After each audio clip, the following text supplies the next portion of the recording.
Good.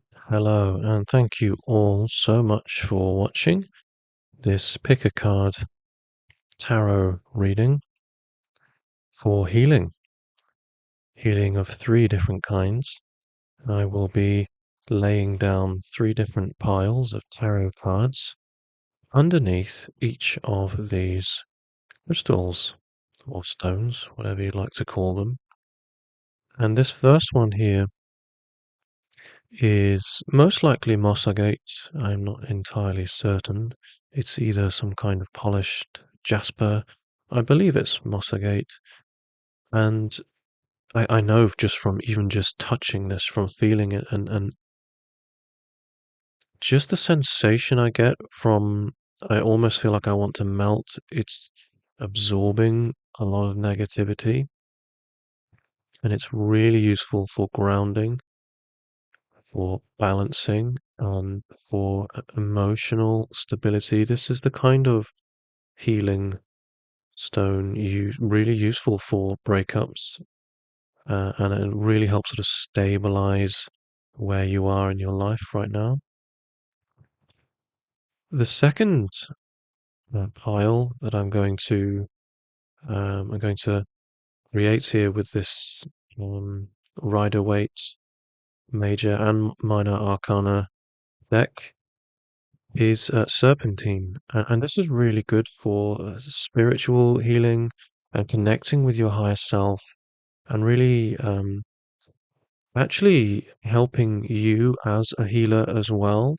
So it's really good for the sort of the higher healing purposes, connecting with your higher self, and possibly even resolving trauma and that you may have carried over from a past life. So this, in fact, this yellow sort of olive serpentine here is really useful for the healers of us out there that require healing, and some of that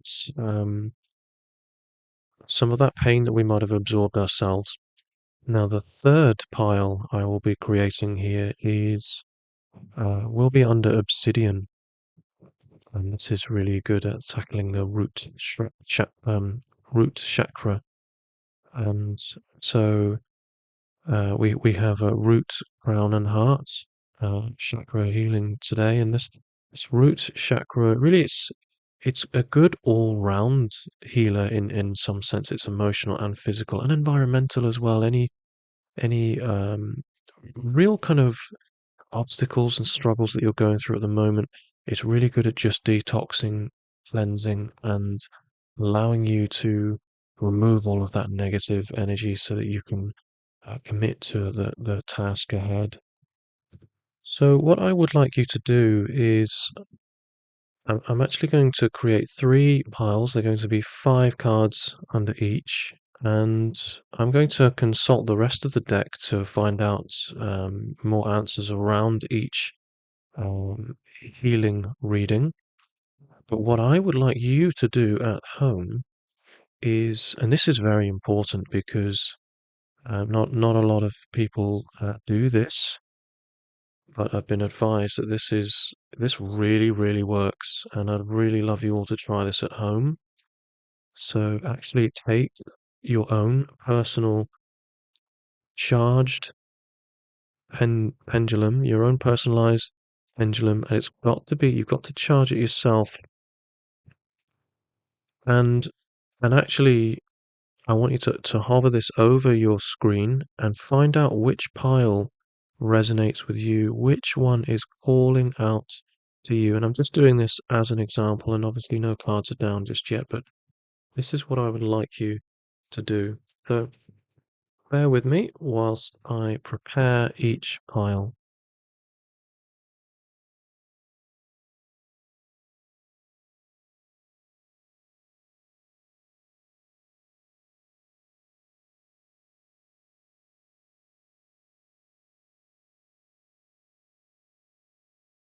Okay, that is 5 cards under each stone here.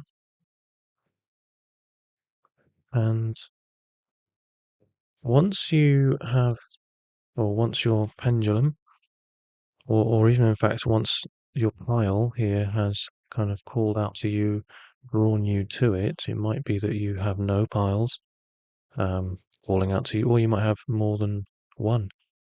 You can select the timestamp in the description below and watch your reading.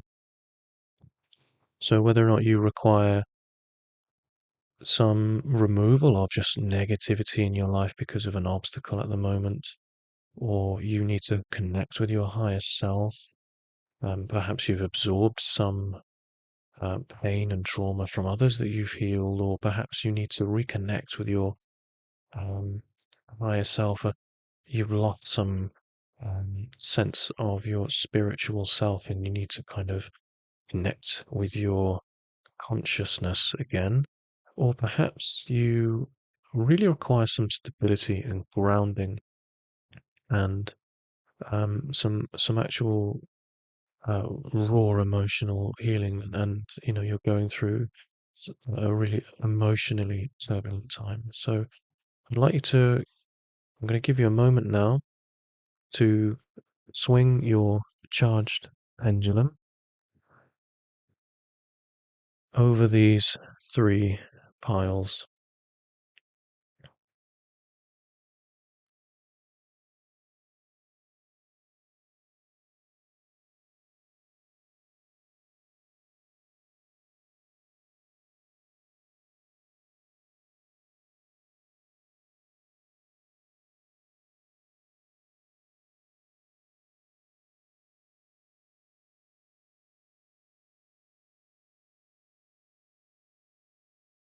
Okay, so we are going now to begin with pile number one.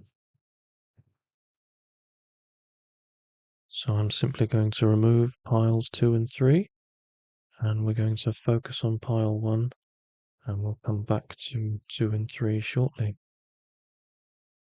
Okay, pile 1 people. I'm going to remove this moss agate, and let's just see what we have in store.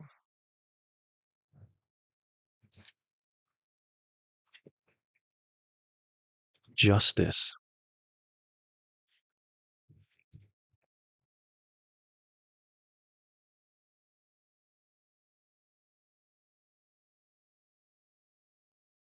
King of Cups. Page of Cups. Page of Wands. My goodness. And the Chariot. Wow. What a fascinating lineup here. Pile 1, people. This is quite something. I mean, just look at the authority in the imagery. Everybody has their own agenda, their own purpose and path. In each of these images, they each tell a story in their own right. But let's begin with Justice, our first card. I mean, first of all, the number, the 11th card here, Justice itself, it's almost, it's not a necessarily good number. It's karmically, I suppose we are falling off of the wheel. We've come to, we've reached a high point, and karmically we're being brought back down. We've been hurt by forces outside of our control,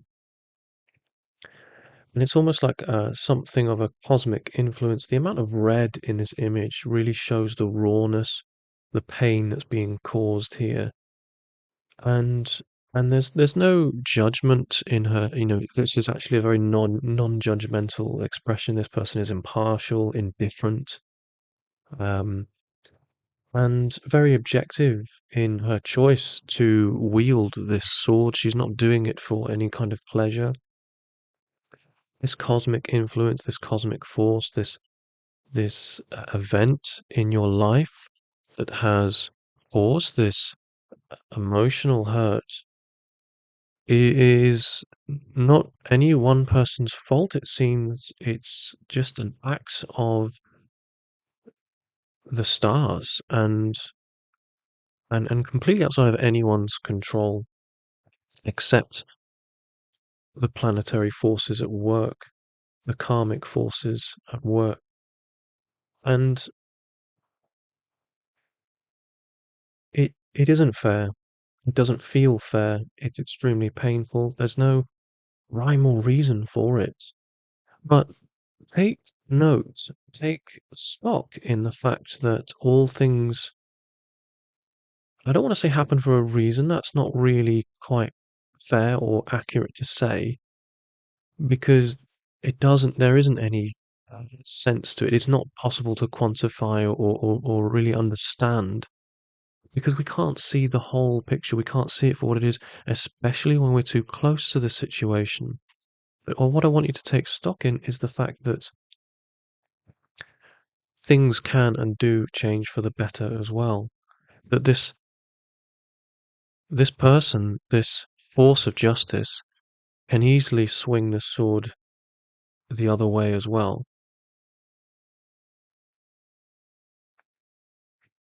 I think what I find really fascinating about this imagery, this lineup here for this pile one, is we have a very a feminine presence here, in some sense sitting in her own circumstance. And when we move over to the second, we have a very male presence in their own setting, looking, doing their own thing. They've both got their own agenda, and this I can't help but feel that this is person one and person two in this relationship. And perhaps this is you, or perhaps this is you. Perhaps you've been feeling like you require justice at this time. Perhaps you've been wronged, and perhaps you are feeling um, you've been mistreated. There's been misjustice that you've experienced, and really someone else is getting away with it. They're sitting down, enjoying their own life, and they're just watching TV, eating, drinking, and carrying on, going about their merry life without realizing the turbulence around them that they themselves have caused. The third image here I find really quite interesting, and and particularly as well as those both of these characters almost seem to be looking at each other as this is a direct result of this circumstance here. So it's almost as though we've got mother, father, son, and the fish in this cup here quite often represents. This is the cup here is a fertility symbol. The fish is prosperity, new birth, new life. Again, this kind of almost provides us with a picture of um, a marital outcome of these two of some in some way. This is perhaps their child, or maybe it's their brainchild. Maybe it's the brainchild of one of these two people. Maybe this is a new business, a project. And notice as well how there's water here. The King of Cups is sitting on a floating chair, or there's water all around him. There's this chaos, and he's kind of unaware, oblivious, blissfully ignorant almost of the chaos that perhaps he's caused or is occurring around him. And the Page of Cups is, in a way, the perfect kind of follow-on in that kind of symmetry, synchronicity of imagery, because we have a little water around here. He's holding a cup as well, and obviously King of Cups, Page of Cups. So that leads me to believe that the Page of Wands is a sibling in some sense, or it really could be quite complicated because it could be, in fact, that this is a stepson scenario. It could be that there's a really complex family dynamic at play here, and it's caused a great deal of hurt, and there's a real need for stability and grounding because of chaos, because of ignorance, because of neglect, potentially. You know, this King of Cups, he's neglecting his situation, his kingdom, you know, is obviously in turmoil around him, behind him. It's his responsibility. This is about a lacking of responsibility that has caused this injustice, that has caused this hurt, and it has had a knock-on effect on the rest of the family. It's kind of created a bit of a dominoes effect, potentially between children as well. It's sort of passed down the generation, and maybe this wasn't required. And so we've got in some sort of sense, we've got what looks like avoidance, and then we've also got an attention towards the problem at hand and trying to solve the issue. We see here the Page of Wands is looking upwards towards, he's focused at his purpose and agenda. And we've also got a very different uh, perspective on things, um, as noted by what's going on in the imagery as well.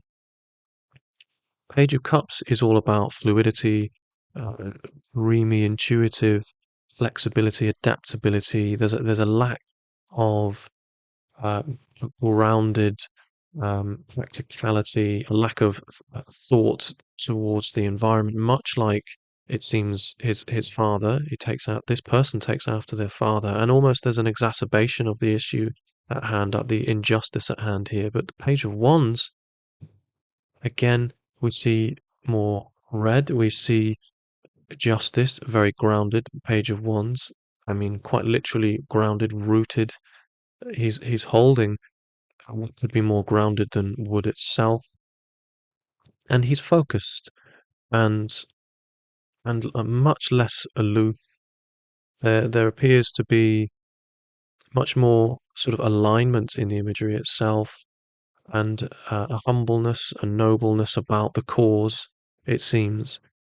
So it seems to me perhaps there was this shock at first.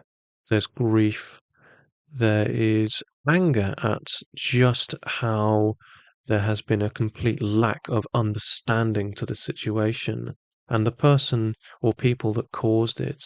And then there was avoidance. There was a lack of ability to process. Perhaps there was alcoholism as a coping mechanism. And then finally, there was acceptance and a determination and drive and likely anger in order to motivate, to create a resolution to the issue at hand, which brings us to the chariot itself, which really, other than the strength card, the chariot is one of, I would say, the strongest cards in the deck.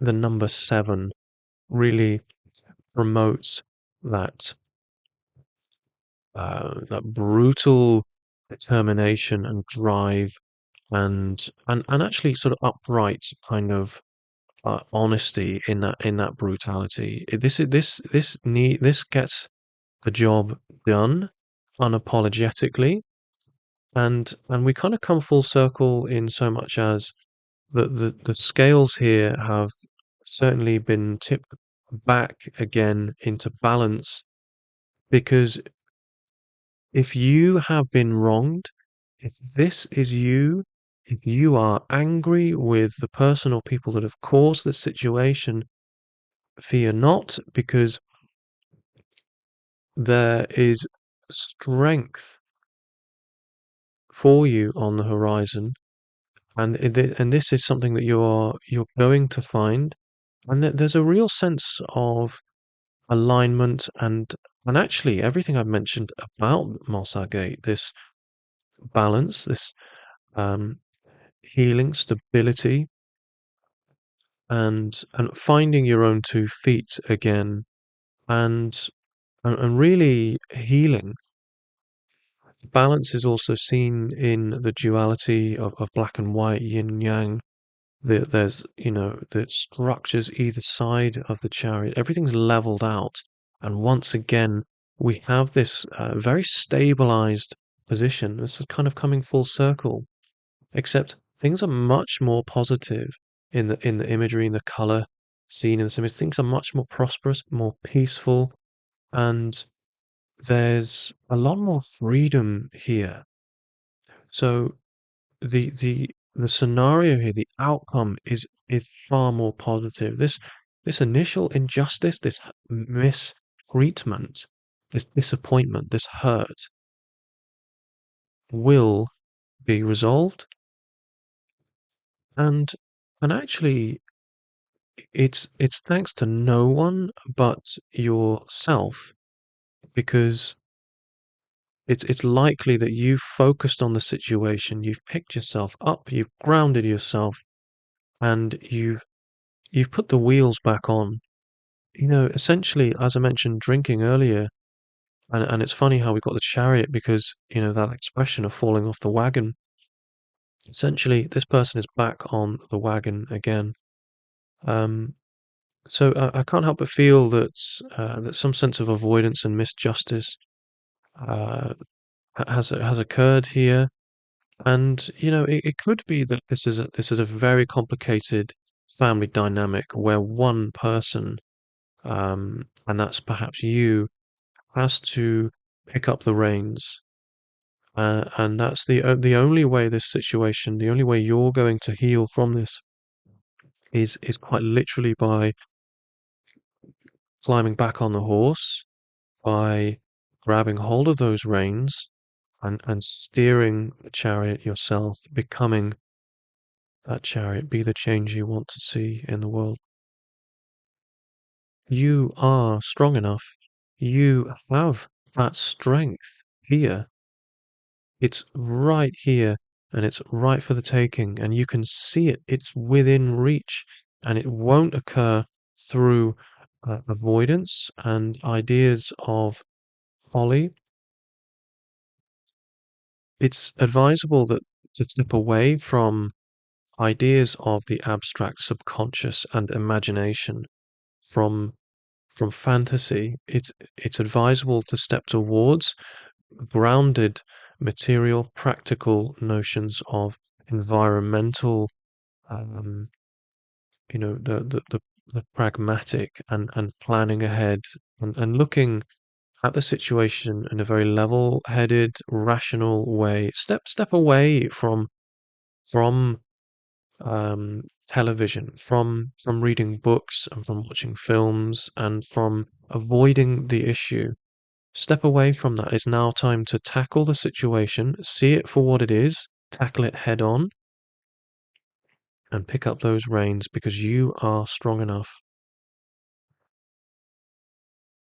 I do hope you have enjoyed this tarot reading, this pick a card, pick a pile tarot reading. I'm going to remove pile one now. I'm going to place this moss agate back on top of the pile out of respect for all you pile one people, and the stone itself, or crystal. So now we are looking at pile number 2.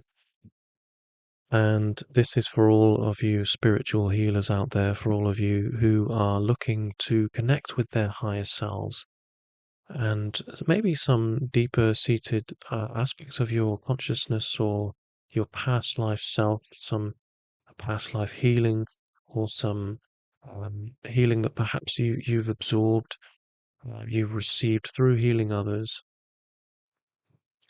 I'm going to remove this yellow kind of olive looking serpentine, and it's time to see what we have for pile number 2.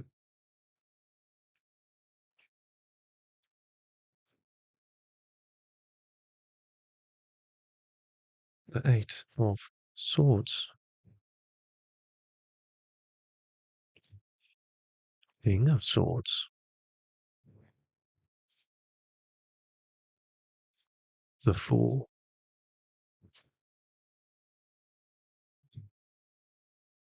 The Five of Swords.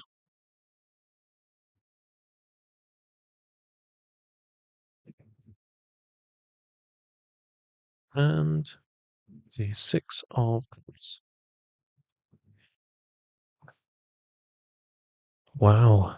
Okay. So I find there is there's a real feeling of emotional stiflement here. There's perhaps some baggage that has been, clearly carried for a long time here that's left you feeling trapped, and more than that, unable to use one of your key senses. And it could be that the suffering that you've been soaking up from others, in fact, has really stifled your ability, your psychic ability, your ability to heal. And this is actually something of a conundrum here, because if your key purpose, your task, your role that you feel is in your life is to heal others, and the very consequence of healing has caused you an inability to do that, you're stuck in something of a catch-22. Not only that, you don't know where to turn, not just because you can't see, but because the suffering is all around you, and you could get cut, you could get hurt any which way you turn. It's really interesting that we have the King of Swords here as the follow-up card from the Eight of Swords, because it's almost providing this image that all this person needs to do is to bump into the right person, even despite the fact that they could get hurt doing it. They need to take that risk. They need to continue, unfortunately, getting hurt in order to find the answer, because one of these swords will allow them to cut the binds that ties them. And essentially that person is King of Swords. That solution is the King of Swords. It's, after all, who you know. It's really important not to entrap yourself. It's really important that you do not spiral and isolate yourself, because this exacerbates the issue, the way in which you're feeling. And this, in fact, creates the problem. It creates a secondary problem. It exacerbates that issue. It enhances that issue.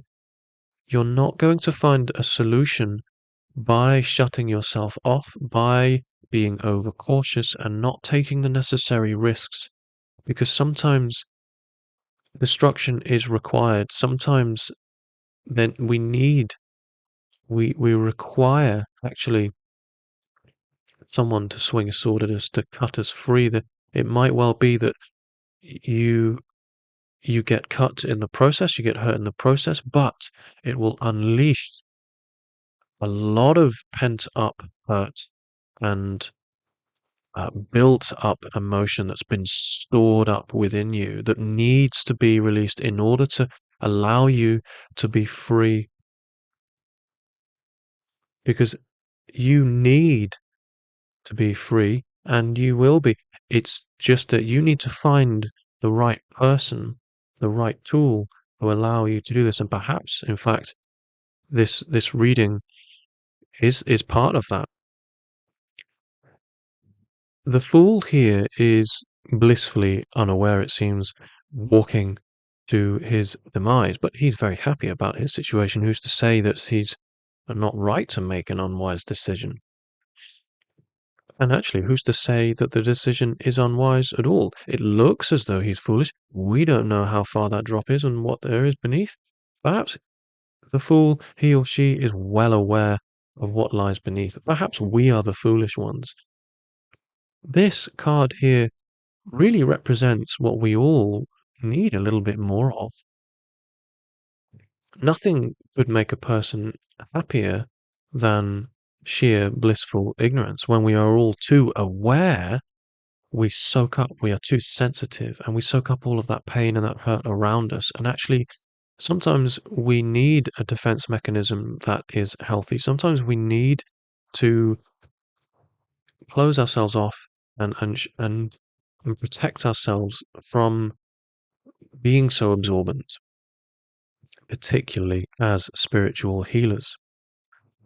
The Fool here represents what you need more of in your life and what you could and should and will become more of.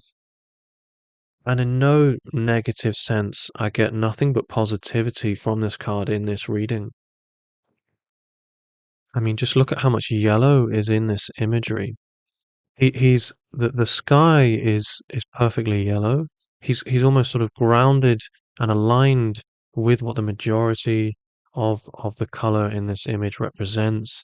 He is in himself nothing but joyful and completely grounded in that. And this yellow stone here aligns with, this really symbolizes the answer here in this reading. It's no coincidence we have this yellow olive serpentine, and the most yellow image we have here aligns with the answer. This is the answer here. It's to become almost, you need to sort of become more blinkered. You need to become more selfish and look after yourself and think about yourself. You need to go on holiday. I mean, really, that's what this is saying. You need to pack your bags and go and have a jolly old time with your best friend. You need to enjoy all of the simple pleasures in life, and you need to feel absolutely no shame and guilt about it whatsoever, because you know what? Pile number two, you absolutely deserve it. You've done so much for so many others. It's now time for you to take that leap of faith and do what's right for you and enjoy yourself. And actually, the Five of Swords here is the repercussion, the thoughts and feelings around, well, what happens if I go and do this? Then there's going to be chaos. There's going to be everyone else is going to be left to pick up the pieces. And yes, they are. But the consequences of the alternative is this. And who's going to pick up these pieces? These pieces will need to be picked up anyway. Why should it be that you suffer? There needs to be accountability for the actions that we take as individuals. This is just being a responsible adult. You can't be there for everyone all the time. You need to look out for you. You need to look out for you. And at the moment, you're kind of wandering in the darkness, hoping for a miracle, hoping to find that one answer, the key to unlock, to cut the binds that tie you to your commitment, your current circumstance. I guarantee you, your two middle fingers are tightly wound together because you're stuck in a rut. But do not fear. You must absolutely allow others to pick up their own pieces, because if you don't, they will always rely on you. If you don't, they won't know how to do it for themselves. And only through allowing others to manage for themselves and even find their own way and make their own mistakes. Allow them to trip up over their own mess, because they're not going to learn otherwise. They need to, in fact, hurt themselves in order to learn.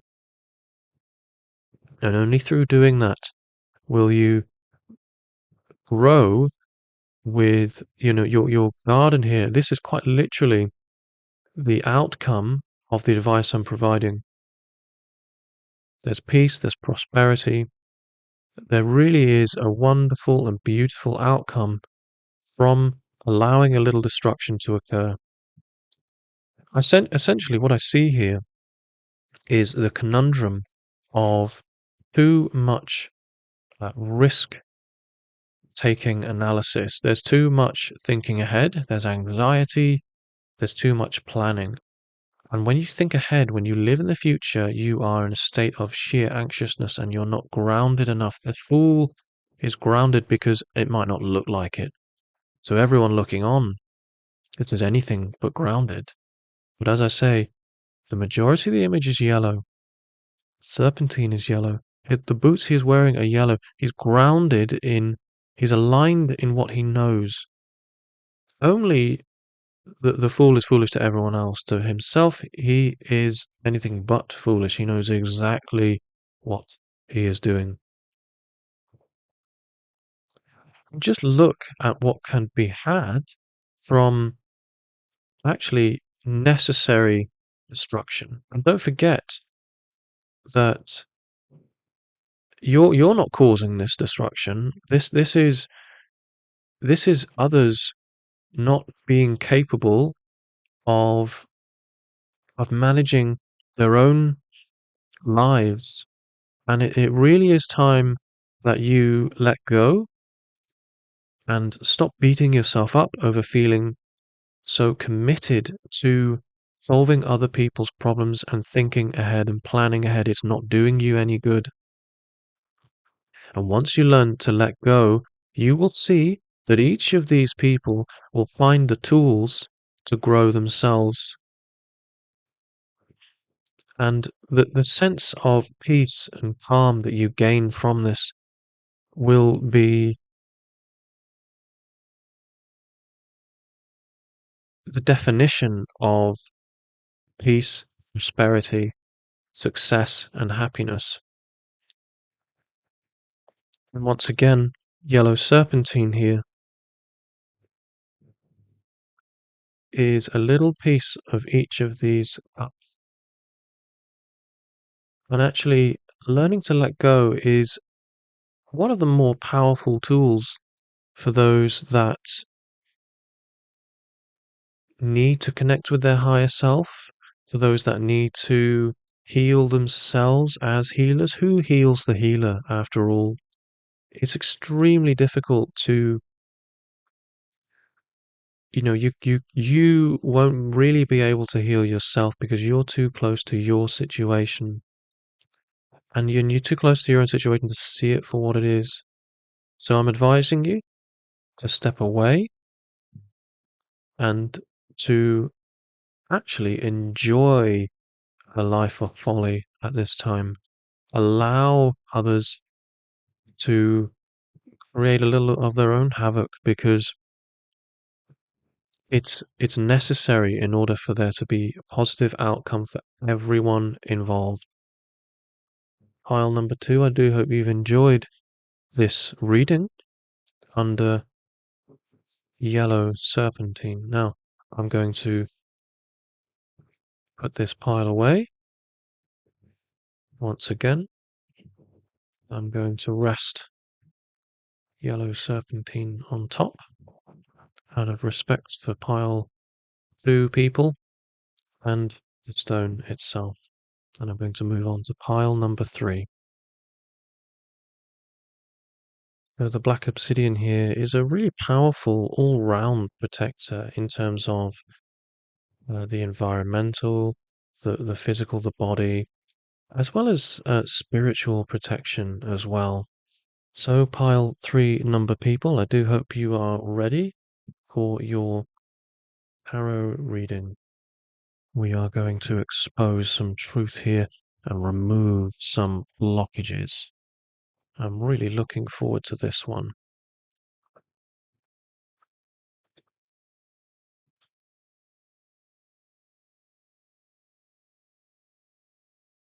The 7 of Cups.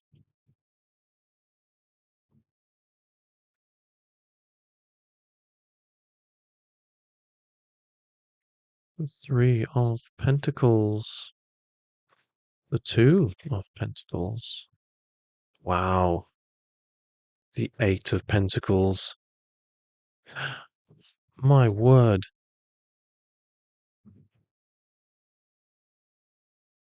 The Seven of Pentacles. Okay. Wow, this is much more complicated than I had imagined.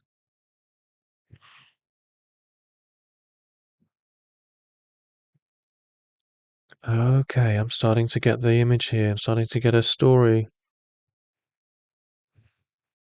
I think I'm just going to sort of summarize what I see and feel intuitively in each of these images before elaborating. And essentially, what I see here is greed.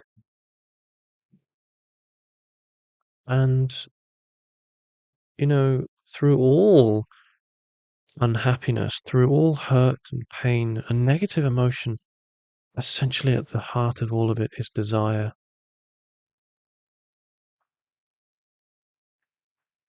I see intrigue, plotting and scheming, juggling, hard work, and reflection, as well as loss. There's so much more to say about each of these images. There's really no coincidence here that 4 of the 5 images have turned out, they're pentacles. The money is absolutely at the root of the blockage here, the negativity here, the obstacle and the hurdle. Throughout all of the imagery here, there is greed, deception, suffering, loss, and it's really created a lack of seeing the bigger picture. And actually, what I just mentioned there, seeing the bigger picture, is at the heart of this first image because there's almost too much choice here. There's the real potential for making the wrong move, and it's almost like this decision that's been made in the heat of the moment. And behind any door there could be a friend or foe, there could be a poison or a prize, and it seems as though one of these holds the answer.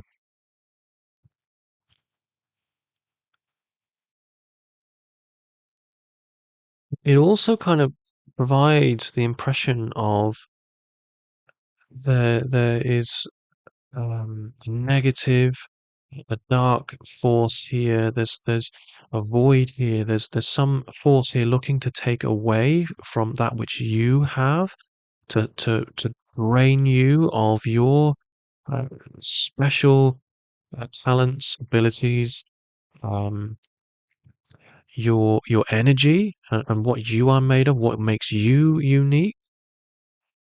There looks here to be a real negative, you know, force at play here, and I can't help but draw upon the darkness here seen in this imagery, and in particular in the first 2 images here and our obsidian palm stone here. The the root of the blockage here, the obstacle, the obstruction, the negativity, and the potential for real pain and suffering is greed and deception.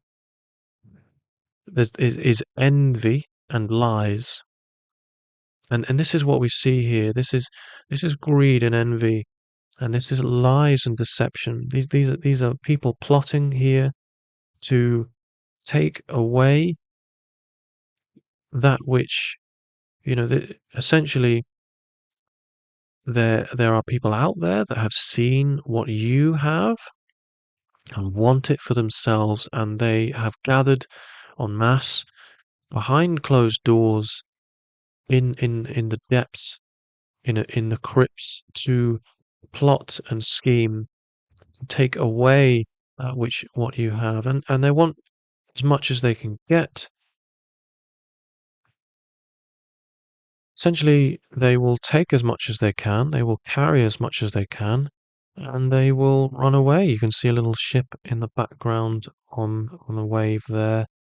They will take what they can from you, and there will be no thanks. There will be an absolute lack of gratitude. And there's a real feeling of loss here because what you're doing is for the benefit of others, and perhaps who you are is what they're taking. They're draining you of your energy and what makes you you. There's energy vampires here, or perhaps they are quite literally out to take what is not theirs. They're trying to take what you've worked so hard for. It almost looks as though despite how hard you're working, it's an uphill battle because you're still left with less. One less than before. Despite all of your hard work, you should be amassing what you have and growing and building, developing, but somehow you're losing.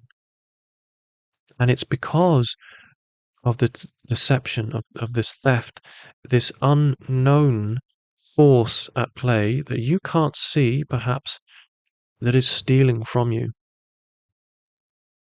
Who is laughing at you behind your back as they take from you? Who is plotting in the dark behind closed doors? Who is this force? Who's working in the dark? The number two here may well have the answer. The number two here, it could be that they have their birthday is on the second day of the month. Perhaps they have several twos in their birthday.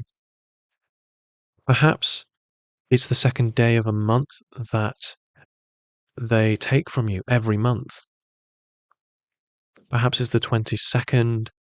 The number two here is significant behind the answer as to who and why and how you are losing out. You're drained steadily, but surely you are being sapped of your energy, of your worth, of what makes you unique and special, despite your constant hard work at doing all that you can to develop and grow and build on what you have. And you've worked so hard at what you have and what you do and your reputation and your worth, and yet still you're losing out. There's a force here at play, and I want you to find out, pile number three, exactly who and what and why this is. The why and the how could well be related to the number three in some way. There's three people at work, potentially.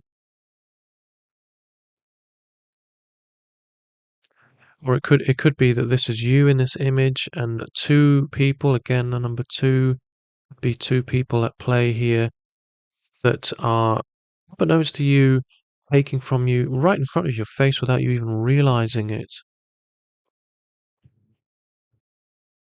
I do feel that a big part of the answer here is, in fact, stopping what you're doing. It's that whole thing of the whole definition of madness. If you continue doing what you're doing in order to, try and find a different result, it's not going to happen. You need to change what you're doing. You need to actually work with different people. It might be worth just doing a bit of detective work yourself and removing everybody that you are working with and around, removing yourself from from your working environment. Perhaps it might be worth trying a completely different way of working. It might be worth working alone completely, trust no one but yourself, and see what happens. If you're in fact gaining after you changed your ways, your methods, then you know something is wrong. it becomes, I think, important here to move the chess pieces around. I want you to reevaluate what it is that you're doing and completely reanalyze. Everything that you have on show needs to be shut behind closed doors. I want you to, in fact, shut up shop entirely and count your stock yourself without any of your subordinates or colleagues around. I want you to work alone without the possibility of someone else taking from you. I want you to completely mitigate that possibility of deception. And the only way that's going to happen is if you prevent the possibility of anyone really knowing what you have. Keep all of your cards close to your chest and work entirely alone.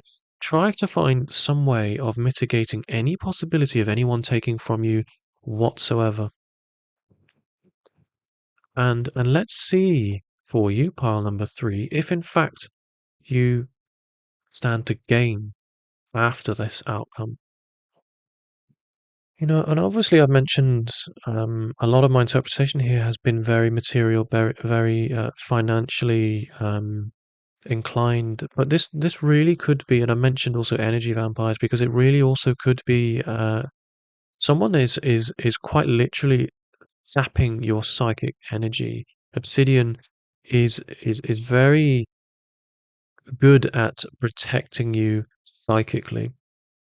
And again, I can't help but make a correlation here with what's happening here. This could well be a much more of a spiritual attack at play here, a loss spiritually.